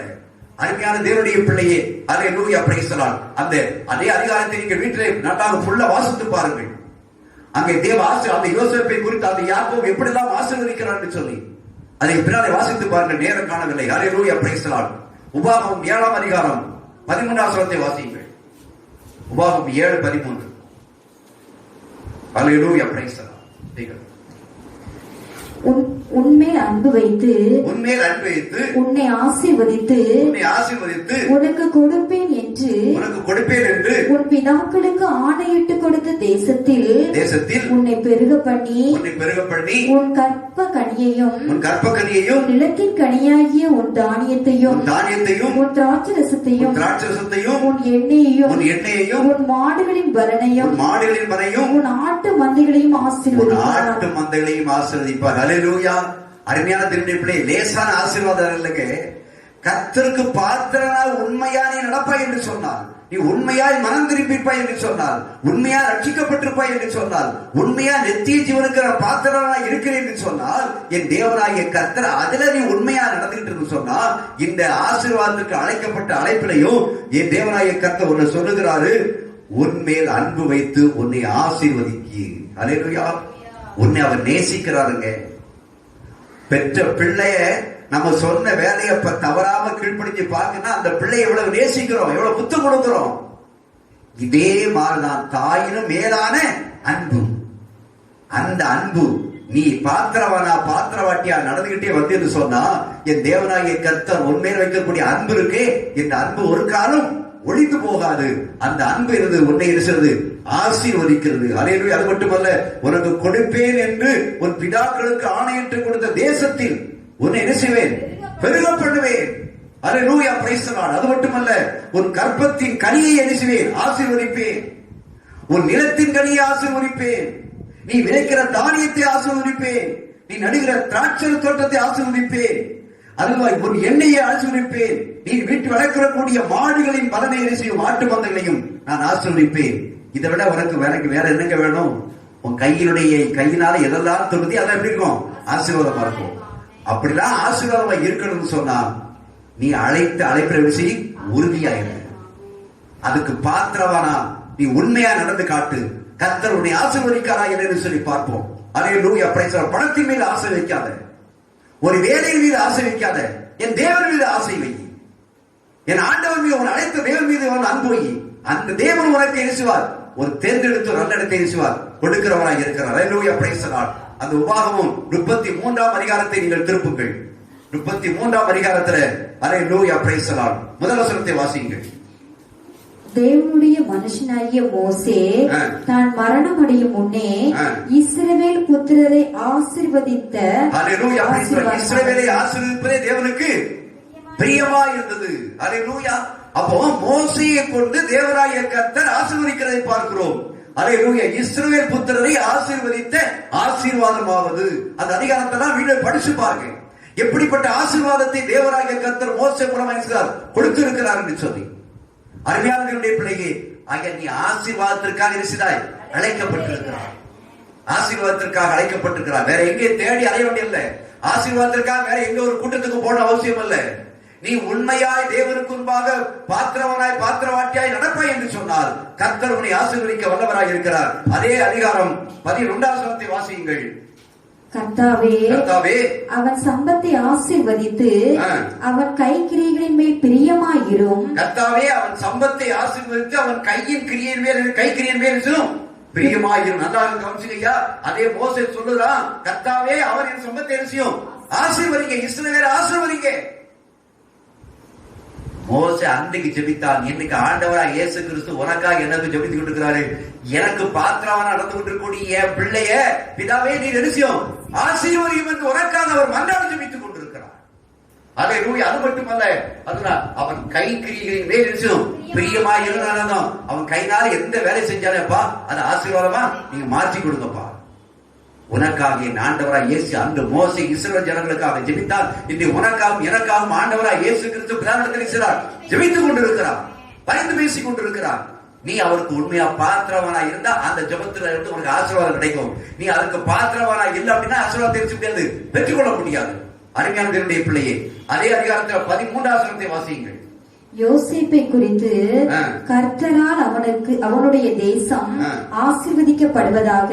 கவனிங்க, யோசேப்பை குறித்து கர்த்தரால் அவருடைய தேசம் என்ன செய்து? அவன் யோசேப்பை குறித்து அவருடைய தேசம் கர்த்தரால் ஆசீர்வதிக்கப்படுவார்னா, இன்னைக்கு உன்னை குறித்து, உன்னை நினைத்து உன் குடும்பங்கள், உன் வாழ்நாட்கள், உன்னுடைய இனப்பெற ஜந்துக்கள் எல்லாம் நினைச்சுவார்கள், ஆசீர்வதிக்கப்படுவார்கள். அல்லேலூயா. ஐயா, அருமையான தேவனுடைய பிள்ளையே, கர்த்தரால் அவருடைய தேசம் என்ன செய்யும்? உன் நிமித்தம் நீ வாழ்கிற இந்த பாரத தேசம் ஆசீர்வதிக்கப்படும். உன் நிமித்தம் இந்த தமிழ்நாடு ஆசீர்வதிக்கப்படும். உன் நிமித்தம் இந்த தேசம் ஆசீர்வதிக்கப்படும். ஆக தேசம் ஆசீர்வதிக்கப்பட வேண்டும் என்றால், நீ வாழ்கிற மாநிலம் ஆசீர்வதிக்கப்பட வேண்டும் என்றால், நீ நல்லா இருந்தா தான் செய்ய முடியும், ஆசீர்வாதத்தை பெற்றுக்கொள்ள முடியும். என் தேசத்தை ஆசீர்வதியும் என்று சொல்லி ஜெபம் பண்ணா போதாது, நீ அதுக்கு பாத்திரமான நடந்து கொள்ள வேண்டும். அல்லேலூயா, பிரைஸ் தி லார்ட். அந்த ஆசீர்வாத ஊற்றாக தேவனாய கர்த்தர் கொடுக்க வல்லவராய் இருக்கிறார். எபிரேயர் 6ஆம் அதிகாரம் 14வது வசனத்தை வாசியுங்கள். எபிரேயர் 6:14. அல்லேலூயா, praise the Lord. Thank you master. நிச்சயமாக நான் உன்னை ஆசீர்வதிக்கவே ஆசீர்வதித்து உன்னை பெருகவே பெருக பண்ணுவேன் என்றார். உன்னை பெருகவே பெருக பண்ணுவேன் என்றார். அல்லேலூயா. ஐயா, புதிய ஏற்பாட்டில் எபிரேய ஆக்கியன் சொல்லுகிறான். அல்லேலூயா. ஆபிரகாமை பார்த்து தேவனாய கர்த்தர் சொன்னதை இவன் நினைப்பூட்டுகின்றான். அந்த ஆபிரகாமுடைய ஆசீர்வாதம் எல்லாம் இந்த புதிய ஏற்பாட்டு காலத்தில் யாருக்கு கிடைக்குது? நமக்கு கிடைக்கிறது. அதான் சொல்ற, நிச்சயமாகவே நான் உன்னை ஆசீர்வதிக்கவே நிச்சயமா, செட்டல்லி, நிச்சயமா உன்னை நினைச்சுவேன். கர்த்தர் சொல்ற ஒரு உடன்படிக்கை பண்றாங்க, வாக்குத்தத்தம் கொடுக்கறாங்க, ஒரு ஆணையை கொடுக்கிறாரு. நீ என்ன நம்பி நினைச்சிட்ட வந்துட்ட, என்ன விசுவாசம் இருக்கிற, என்னையே சார்ந்து இருக்கிற, நான் உனக்கு நித்திய ஜீவனை கொடுப்பேன் பின்னால் வந்திருக்கிற அப்படிங்கனால நான் நிச்சயமா உன்னை நினைச்சுவேன். ஆசீர்வதித்தது மட்டுமல்ல, உன்னை பெருகவே பெருகப்பட்டுவேன். அந்த ஆசீர்வாதத்தை கருத்துக் கொள்ளுங்கள். மத்தேயு 5ஆம் அதிகாரம் 44வது வசனத்தை வாசியுங்கள். மத்தேயு 5:44. அல்லேலூயா, பிரைஸ் தி லார்ட்.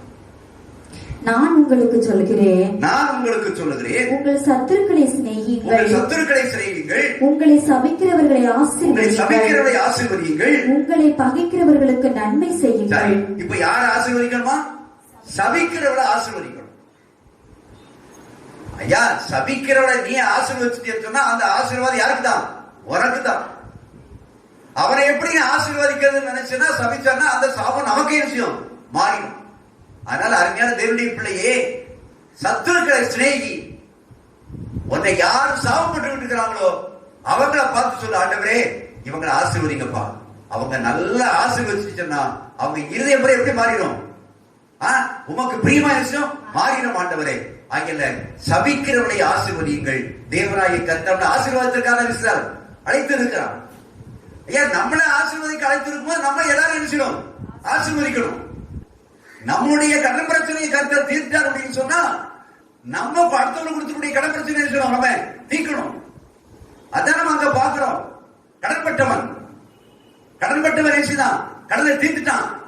அடுத்தவனுக்கு கடன் கொடுத்தவன அவனை பார்த்து நினைச்சான், கழுத்தை பிடிச்சிருந்தான் நினைச்சான். உடனே போய் சொன்ன உடனே நினைச்சுதாரு, பிடிச்சிருக்காது உள்ள கூடாது போடு.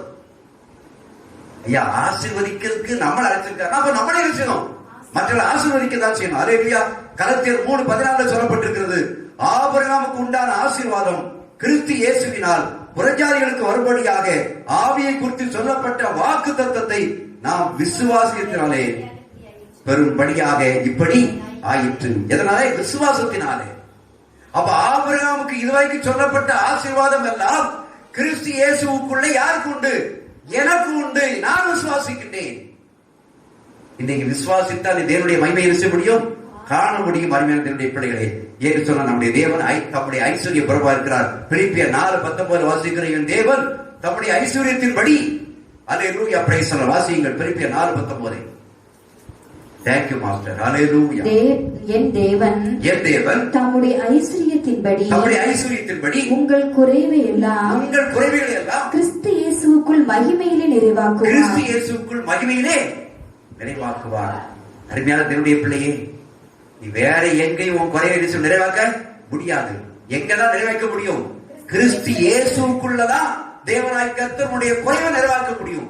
அப்போ நீ கிறிஸ்து இயேசுக்குள்ளாக நித்திய ஜீவனை அடையும்படி நீ வந்திருக்கிறதுக்கு பாத்திரவனாக, அது நிமித்தம் நீ ஆசீர்வதிக்கப்பட்டவனாக அழைக்கப்பட்டுவதற்கு நீ பாத்திரவனாக இருப்பாய் என்று சொன்னால், அந்த ஆபிரகாமின் ஆசீர்வாதம் உனக்கு தானாகவே வந்து சேரும். நீ ஆசீர்வதிக்கப்பட்டவள், நீ ஆசீர்வதிக்கப்பட வேண்டியவன், ஆசீர்வதிக்கப்பட வேண்டியவள். கர்த்தர் உன்னை ஆசீர்வதிப்பதே அவருக்கு பிரியமாக இருக்கிறது. அருமையான தேவனுடைய பிள்ளையே, உலகம் படிக்கலாமா? அன்பு தேவனுடைய பிள்ளையே, ஒரு நாள் சிந்தித்துப்பார். நீ அழைத்த அழைப்பு, தேவனாகிய கர்த்தர் உன்னை அழைத்திருக்கிறார் என்று சொன்னால் சாதாரண உன்னை அழைக்கவில்லை. அல்லேலூயா, பிரைஸ் தி லார்ட். அருமையான தேவனுடைய பிள்ளையே, நீ அழைக்கப்பட்ட அழைப்புக்கு பாத்திரமானாய் நடந்து கொள். ஏன்னா நீங்கள் பெற்றுக்கொண்ட அழைப்புக்கு ஏற்ற வாழ்க்கையை நீங்கள் நடத்துங்கள். ஏன்னா அவருடைய தீர்மானத்தின்படி நீங்க என்ன செய்வீர்கள்? அழைக்கப்பட்டிருக்கிறீர்கள். தேவன் தம்மை திட்டத்தின்படி நம்மை அழைத்திருக்கிறார். நம்முடைய பரம அழைப்புக்காக பங்குள்ளவராக அழைத்திருக்கிறார். பரிசுத்த அழைப்பினாலே அழைத்திருக்கிறார். அந்த அழைத்த தேவன் உன்னை நித்திய ஜீவனை பெற்றுக் கொள்ளும்படியாக அழைத்திருக்கிறார் என்பதை நீ விசுவாசி. அந்த நித்திய ஜீவனை பெற்றுக் கொண்ட பிறகு உனக்குள்ளே காணப்படக்கூடிய அந்த தேவையான ஆசீர்வாதங்களுக்காக அழைக்கப்பட்டிருக்கிற விசுவாசி. ஆபிரகாமுக்கு உண்டான ஆசீர்வாதங்கள் எல்லாம் கிறிஸ்து இயேசுக்குள்ளாக உனக்கு உண்டு என்பதை மறந்து விடாதே. அல்லேலூயா, பிரைஸ் தி லார்ட். அருமையான தேவனுடைய பிள்ளையே, ஒரு கணம் சிந்தித்துப்பார், சிந்தித்துப்பார். தேவன் உன்னோடு கூட பேசி இருக்கிறார். உன் வாழ்க்கையை குறித்து நீ கவலைப்படாதே, பலர் பேசுவதை குறித்து கவலைப்படாதே. நீ கிறிஸ்துவுக்குள் தைரியமாய் காலூன்றினீர். அழைக்கப்பட்ட அழைப்புக்கு பாத்திரவானாய் பாத்திரவட்டியாய் நடப்பதற்கு முயற்சி செய். கர்த்தர் ஒருபோதும் உன்னை செய்ய மாட்டார், கைவிடவே மாட்டார். என் அன்பு தெய்வமே, இந்த அருமையான மத்தியான விளைக்காக உனக்கு நன்றி செலுத்துறோம் ஆண்டவரே. நீ எனக்கு நல்லவராக இருக்கிறீர். ஒவ்வொரு வேளையும் ஏற்ற வேளையில் ஏற்ற காலங்களில் நல்ல வார்த்தைகளை கொண்டு வந்து எங்களை பலப்படுத்திக் கொண்டிருக்கிறீரே, அதற்காக உமக்கு ஸ்தோத்திரம். நீர் எங்களை அழைத்த அழைப்பிலே நாங்கள் பாத்திரவான்களாய் நடக்கும்படியாக எங்களுக்கு தந்திருக்கிற தேவ கிருபைக்காக உமக்கு ஸ்தோத்திரம். உம்முடைய தீர்மானத்தின்படியே எங்களை நீ தேர்ந்தெடுத்து வைத்திருக்கிறீர் ஆண்டவரே, அதற்காக உமக்கு நன்றி செலுத்துறோம். பரிசுத்தவான்களாக மாறுபடியாக எங்களை அழைத்திருக்கிறீர், அதற்காக உமக்கு நன்றி செலுத்துறோம். அங்கு அர்த்தாவே நித்திய ஜீவனை நாங்கள் பெற்றுக் கொள்ளும்படியாகவே எங்களை அழைத்திருக்கிறீர், அதற்காக உமக்கு நன்றி செலுத்துறோம். ஆண்டவரே, ஆசீர்வாதத்தை நாங்கள் சுதந்திரித்துக் கொள்ளும்படியாக எங்களை அழைத்திருக்கிறீர், அதற்காக உமக்கு நன்றி செலுத்துறோம். இந்த வார்த்தைகளை கேட்ட ஒவ்வொரு ஜனங்கள் மீதும் உங்களுடைய ஆசீர்வாதங்கள் தங்கி இருப்பதாக. ஆபிரகாமுடைய தேவன், ஈசாக்கின் தேவன், யாக்கோபின் தேவனுடைய ஆசீர்வாதங்கள் எல்லாம் அவர்கள் கொடுத்த ஆசீர்வாதம் கிறிஸ்து இயேசுக்குள்ளாக ஆண்டவரே எங்களுக்கு கிடைக்கும்படியாக, கேட்டுக்கொண்டிருக்க கிடைக்கும்படியாக செய்ததற்காக நன்றி செலுத்துறோம். உங்களுடைய கரத்தில் ஒப்பு கொடுக்கிறோம். தொடர்ந்து இணைப்படுங்க, ஆசீர்வதிங்க. இயேசுவின் நாமத்தில் ஜெபிக்கிறோம் பிதாவே, ஆமென்.